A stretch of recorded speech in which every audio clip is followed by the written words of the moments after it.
Welcome to pharmacy learning में डिजी। तो ये जो वीडियो है कॉन्स्टिपेशन के जो पेशेंट्स हैं उनके लिए ये खास होने वाली है। इस वीडियो में हम बात करेंगे लूज सिरप की। तो जो लूज सिरप है इसको इंटास फार्मा बनाती है। टोटल 210 ml का ये पैक है और लैक्टोलोज सॉल्यूशन इसके अंदर प्रेजेंट होता है।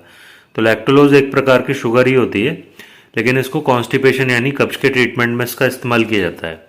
तो अब इसके पैक पे हम देख सकते हैं यूनिक कैलिब्रेशन पैक लिखा हुआ है। इसका मतलब ये है कि इसके टॉप में ये कुछ जो मार्किंग्स दे रखी हैं 5 ml, 10 ml, 15 ml और 20 ml की। हम यहाँ बोतल को नीचे से प्रेस करते हैं और उतना सिरप जो है ये धीरे धीरे करके ऊपर इसमें बढ़ता है। ये मार्किंग जो होती है इसके हिसाब से हम इसको नाप कर इसका यूज कर सकते हैं। तो ये जो सिरप है इसका कंपोजिशन में जैसे कि मैंने बताया लैक्टोलोज सॉल्यूशन प्रेजेंट होता है। तो इसकी हर 15 ml में 10 ग्राम लैक्टोलोज प्रेजेंट है। इस सिरप की खास बात यह है कि ये भले ही मीठी होती है लेकिन ये शुगर फ्री होती है। इसका मतलब ये है कि डायबिटिक जो पेशेंट हैं उनके लिए ये सुइटेबल है, इसको यूज कर सकते हैं। और जो मदर लैक्टेटिंग है, जो मदर ब्रेस्ट फीडिंग करा रही हैं उनके लिए भी ये सुइटेबल है। तो अब इसकी डोजेस की बात करते हैं। तो एडल्ट्स के लिए जो इसकी डोज होती है, स्टार्टिंग डोज जो होती है वो 15 to 45 ml होती है। तो 15 से 45 ml तक इसकी शुरुआत की जाती है। उसके बाद में अगले दूसरे दिन से तीसरे दिन से जो इसकी डोज होती है, जिसको कि हम मेंटेनेंस डोज भी कहते हैं, वो 15 से 30 ml तक होती है। डॉक्टर को जैसा ठीक लगेगा कंडीशन के अकॉर्डिंग वो उसको देंगे। तो चिल्ड्रन ऐसे बच्चे जिनकी उम्र 7 से 14 साल है उनके लिए स्टार्टिंग डोज होती है इसकी 15 ml और बाद में दूसरे तीसरे दिन से जो इसकी मेंटेनेंस डोज होती है वो 10 से लेके 15 ml होती है।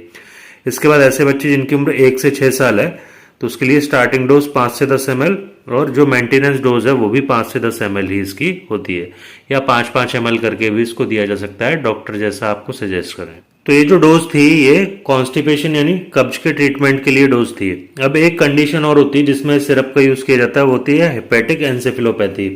ये लिवर से रिलेटेड एक प्रॉब्लम होती है जिसमें व्यक्ति को कंफ्यूजन होता है, ट्रेमर यानी कंपन हो सकता है, और इसके अलावा उसकी जो कॉन्शियसनेस का जो लेवल है वो कम हो सकता है। तो अब हेपेटिक एंसेफेलोपैथी में एडल्ट्स के लिए जो इसकी जो स्टार्टिंग डोज होती है वो 30 से 40 ml होती है। 45 ml तक इसको दिया जा सकता है दिन में 3 से 4 बार।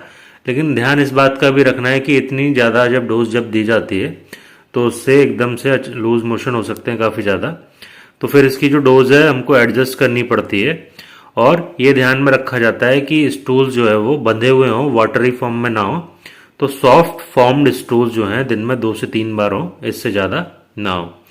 तो इसका स्टोरेज जो होता है वो 2 डिग्री सेल्सियस से 30 डिग्री सेल्सियस पर रखा जाता है, इसको फ्रीज नहीं किया जाता। तो अब इस सिरप के कुछ एडवर्स इफेक्ट्स हो सकते हैं, जैसे कि एब्डोमिनल पेन, पेट में दर्द हो सकता है, नोजिया मछली हो सकती है, वोमिटिंग हो सकती है, उल्टी, और आप इसको ज्यादा अमाउंट में अगर ले लेते हैं तो इससे डायरिया भी हो सकता है। इस दवा को प्रेगनेंसी में लेना, ब्रेस्ट फीडिंग के समय पे लेना और जब लिवर की कोई प्रॉब्लम हो उस समय लेना। आमतौर पर ये सेफ है ऐसा देखा गया है, लेकिन आप अपने डॉक्टर से कंसल्ट करके इसका यूज कर सकते हैं। तो अब लास्ट में जानते हैं काम कैसे करती है। ये जो सिरप होती है ये हमारी जो इंटेस्टाइन्स होती हैं उसमें वाटर को ये खींचती है। इंटेस्टाइन के अंदर फीकल मैटर भरा हुआ होता है, उसमें ऑस्मोसिस के थ्रू वाटर को ये खींचती है, जिसकी वजह से स्टूल्स जो होते हैं वो पॉटी जिसको बोल सकते हैं, वो जो कि अभी कब्ज वाली कंडीशन थी, तो स्टूल सॉफ्ट होते हैं और वो आसानी से बाहर निकाल दिए जाते हैं। तो आई होप आपको वीडियो अच्छी लगी होगी। अगर वीडियो इन्फॉर्मेटिव लगी तो वीडियो को लाइक करें, वीडियो को ज़्यादा से ज़्यादा शेयर करें ताकि इससे और भी कोई बेनिफिट उठा सके। हम आपके लिए ऐसी वीडियोस लाते रहते हैं, तो आप चैनल को सब्सक्राइब कर लीजिए। Thank you for watching.